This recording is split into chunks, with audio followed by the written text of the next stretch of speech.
औज़ुबिल्लाहि बिस्मिल्लाहिर्रहमानिर्रहीम। आज के लेक्चर में हम पढ़ेंगे रेक्टिफायर, रेक्टिफिकेशन और हाफ वेव रेक्टिफायर, और नेक्स्ट लेक्चर में हम फुल वेव रेक्टिफायर पढ़ेंगे। आज स्टार्ट करते हैं, रेक्टिफायर किसे कहते हैं।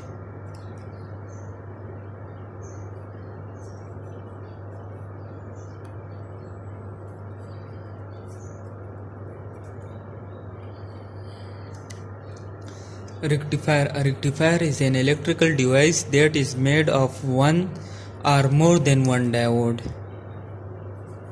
A rectifier is an electrical device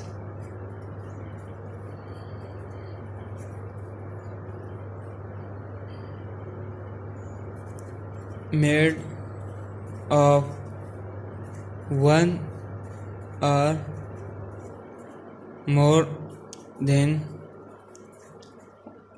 one diodes that converts the alternating current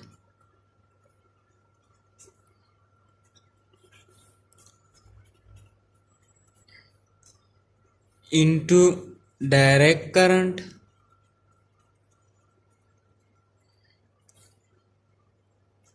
it is used for rectification. अब जब रेक्टिफायर की डिफिनीशन को देखो, इसमें क्या कहते हैं। रेक्टिफायर हमारे पास एक इलेक्ट्रिकल डिवाइस है जो कितने डायोड से बनता है, एक डायोड से भी बनता है और ज़्यादा से भी, मोर देन वन डायोड्स। यानी बेसिकली हमारे पास रेक्टिफायर डायोड से बनता है। एक बात तो आपको जहन में आ जाएंगी कि रेक्टिफायर हमारे पास डायोड से बनता है, या एक डायोड होगा इस रेक्टिफायर में, या ज़्यादा डायोड होंगे।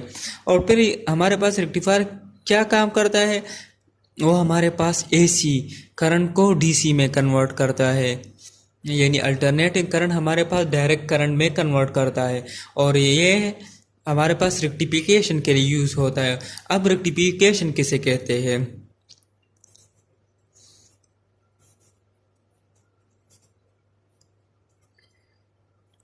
Rectification is the process of conversion of the alternating current into the direct current। यानी हमारे पास रेक्टिफिकेशन क्या है,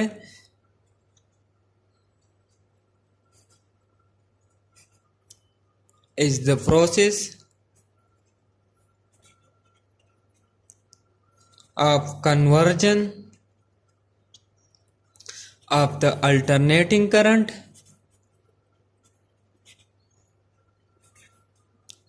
into direct current। तो हमारे पास रेक्टिफिकेशन इसे कहते हैं कि एसी करंट को डीसी में कन्वर्ट करें, तो इसको रेक्टिफिकेशन कहते हैं। फिर हमारे पास रेक्टिफायर दो टाइप्स के होते हैं जो अक्सर किताबों में हम पढ़ते हैं, हाफ वेव रेक्टिफायर और फुल वेव रेक्टिफायर। आज के लेक्चर में हम half wave rectifier briefly discuss करेंगे कि हाफ वेव रेक्टिफायर किसे कहते हैं। चलो स्टार्ट करते हैं half wave rectifier.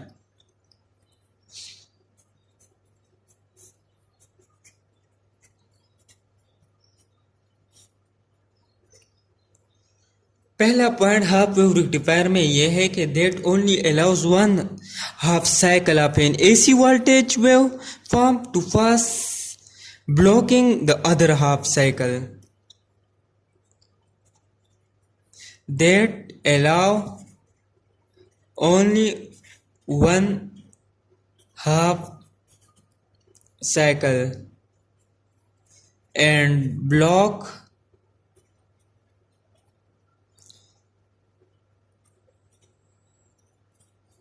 Other half cycle.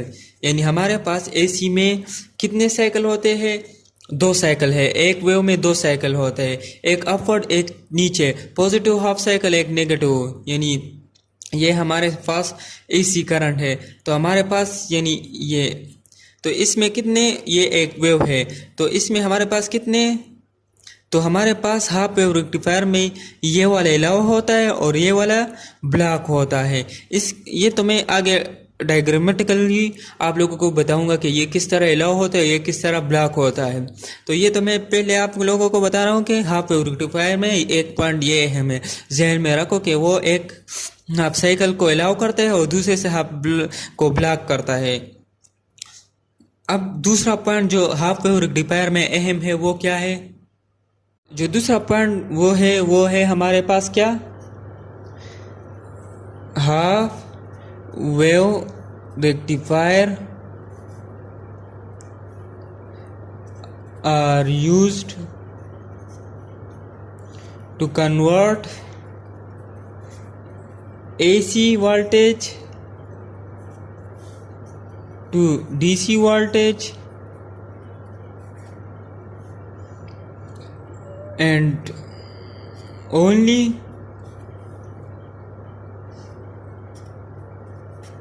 require a single diode।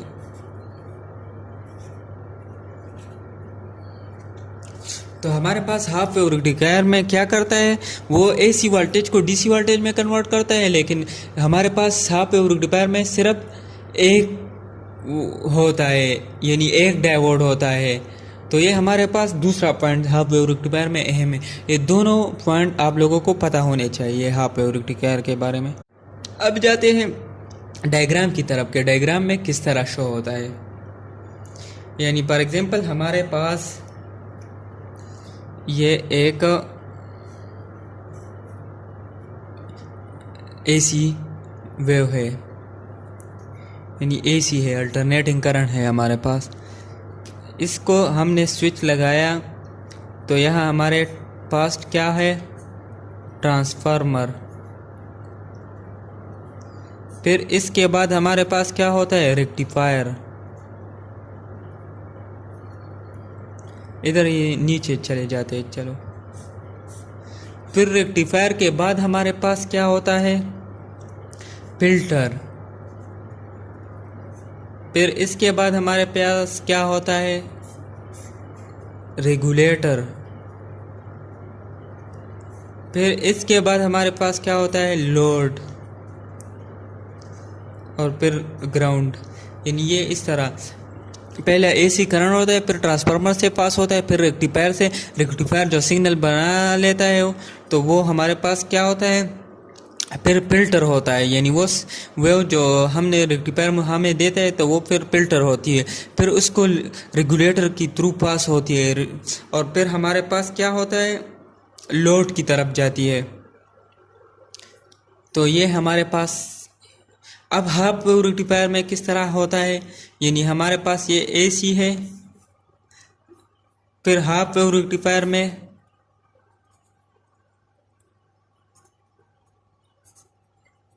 फिर इसके बाद क्या होता है, सिग्नल जो हमें देता है वो किस तरह होगा, इस तरह। हाफ वेव रेक्टिफायर हमें इस तरह सिग्नल देते हैं। तो ये है हमारे पास हाफ वेव रेक्टिफायर।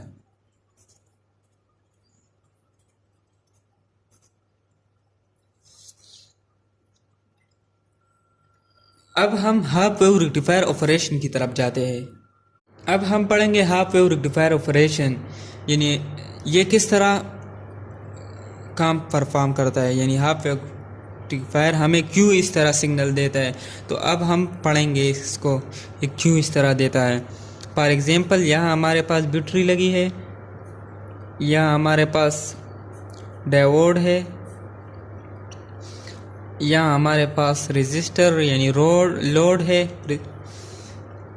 यही हमारे पास ग्राउंड और ये भी ग्राउंड, और ये हमारे पास पॉजिटिव नेगेटिव टर्मिनल है, और ये यहाँ हमारे पास क्या है, AC सिग्नल है। लेकिन हम पहले वाले में कौन सा पास करेंगे, सिर्फ ये वाला साइड हम हाफ, ये वाला नहीं पास करेंगे। इसके बाद दूसरे डायग्राम में इसको पास करना है, पहले इसमें सिर्फ ये वाला वेव सिग्नल पास करना है। जब ये इससे पास होता है तो ये पॉजिटिव होगा या नेगेटिव है, तो ये तो फॉरवर्ड बियास है क्योंकि ये सिग्नल पॉजिटिव ही है। तो ये हमारे पास क्या देगा आउटपुट में, तो ये हमारे पास इस तरह सिग्नल एक देगा। अब जाते हैं दूसरी की तरफ। अगर हम ये वाला पास करें, अब ये नीचे वाला जब पास करते हैं तो हमारे पास क्या कौन सा सिग्नल देगा और क्यों देगा इस तरह। ये हमारे पास बैटरी है, एसी सिग्नल है यानी अल्टरनेटिंग करंट है। ये हमारे पास लोड है, ये हमारे पास तो ग्राउंड यानी कनेक्ट। ये हमारे पास जब ऐसा वाला सिग्नल बनता है तो हमारे पास क्या होता है, टर्मिनल यानी अल्टरनेटिंग करंट की ये चेंज होता है, यहाँ नेगेटिव या पॉजिटिव। तो यहाँ हमारे पास डायोड में भी चेंज होते हैं, ये बन जाता है रिवर्स बयास। और रिवर्स बयास में हमारे पास क्या होता है, करंट जीरो और यानी करंट स्टॉप होता है। करंट यानी इसमें हमारे पास करंट नहीं होता है क्योंकि हमारे पास ये अल्टरनेटिंग करंट की डायरेक्शन चेंज होता है। तो हमारे पास टर्मिनल यानी नेगेटिव पॉजिटिव चेंज हो गया तो डायोड पर भी असर पड़ा और डायोड के वो भी रिवर्स फॉरवर्ड बयास से रिवर्स बयास में कन्वर्ट हुआ। तो हमारे पास यहाँ सिग्नल कैसे देगा, इस तरह देगा। यानी ये पहला वाला तो हमें इस तरह दी थी, फिर दूसरा सिग्नल हो गया तो ये इस तरह देगा, फिर अगर पर ऊपर गया तो वो फिर इस तरह देगा, फिर जब नीचे अल्टरनेटिंग करंट जब चेंज करे तो वो हमारे पास इस तरह स्टॉप यानी हाफ वेव रेक्टिफायर। तो इससे हमारे पास क्या हो गया, हाफ वेव रेक्टिफायर यानी हाफ वेव देते हैं। तो ये इसलिए हमें हाफ वेव देते हैं। एक फॉरवर्ड होता है तो फॉरवर्ड में हमारे पास वो होता है यानी करंट पास होता है, यानी फॉरवर्ड में हमारे पास करंट पास होता है। और रिवर्स जब बन जाता है, अल्टरनेटिंग करंट जब अपनी डायरेक्शन चेंज कर लेता है तो वो हमारे पास डायोड रिवर्स बयास बनते हैं तो करंट स्टॉप होता है। तो इस वजह से हमारे पास हाफ वेव रेक्टिफायर बन जाता है। तो हम और पुल सिग्नल इस तरह होगा हाफ वेव रेक्टिफायर की, इस तरह।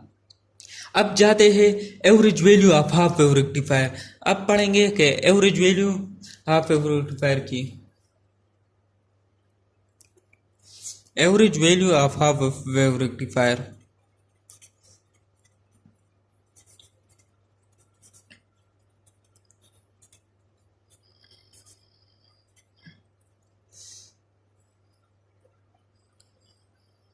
एवरेज वैल्यू हम वोल्टमीटर से डायरेक्ट भी फाइंड करते हैं।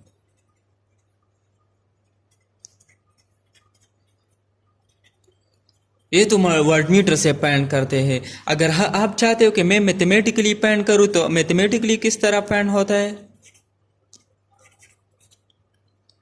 Finding the area of curve over a full cycle divided by 5।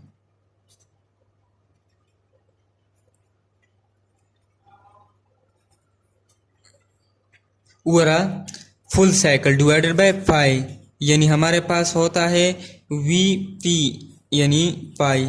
तो ये हमारे पास मैथमेटिकल फॉर्म है of average value of half wave rectifier. अगर आपको कोई एग्जांपल में दिया है कि एवरेज वो यानी प्रॉब्लम दिया है कि आप एवरेज यानी जिधर भी आप काम करते हो या किधर भी अगर आपको कहा है कि average value of half wave rectifier find करो तो आप ये फार्मूला इस्तेमाल करो। अगर आपको वोल्टमीटर है आपके पास तो उससे डायरेक्ट भी फाइंड होता है।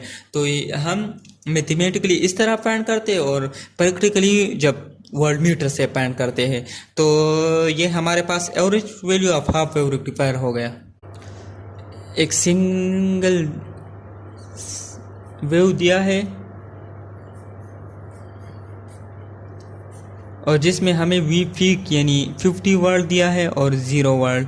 तो अगर हमें सवाल में मांगा है what is the average value of half wave rectifier voltage, is average value of half wave rectified voltage.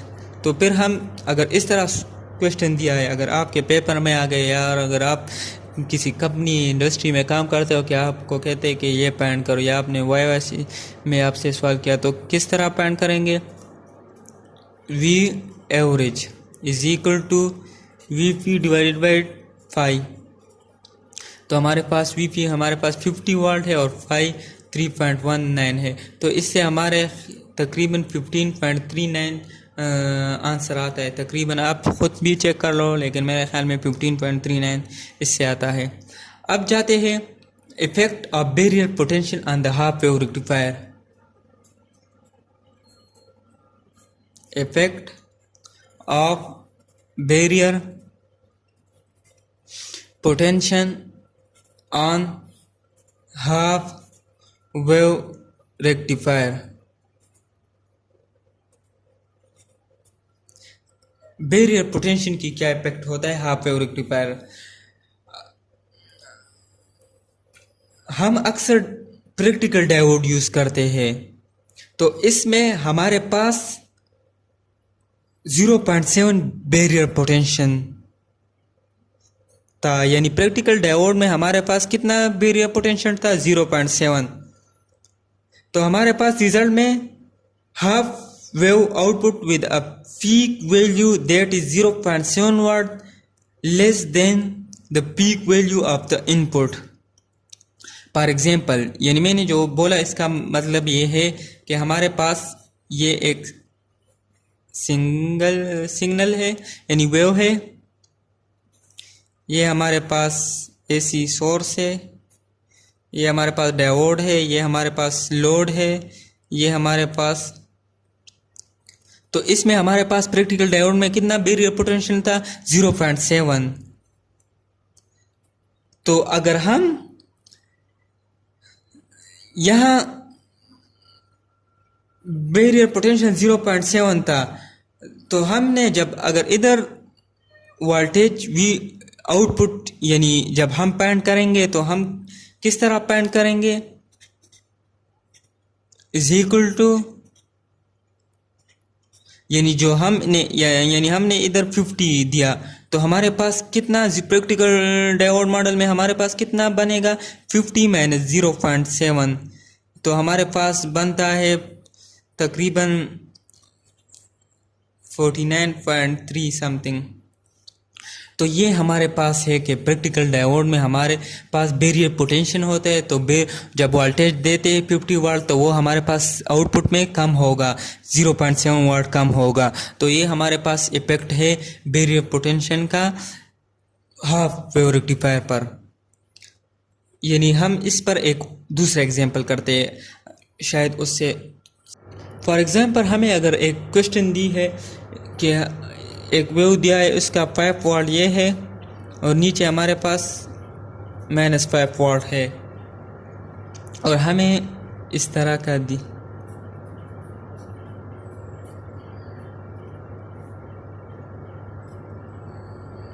और हमें कहते हैं कि वी आउट पैंट करो, यानी वी आउट यानी वोल्टेज आउट। तो हमारे पास फार्मूला क्या था?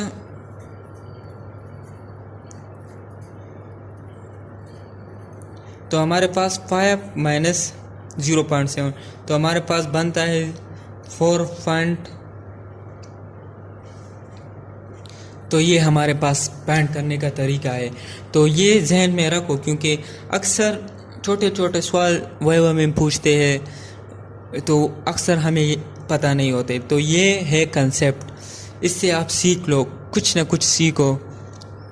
तो ये हमारे हाफ वेव रेक्टिफायर। इसके बाद हम पढ़ेंगे फुल वेव रेक्टिफायर। तो ये आज के लिए काफ़ी है। इंशाल्लाह next lecture will be on full wave rectifier. So wait for the next lecture. Good bye.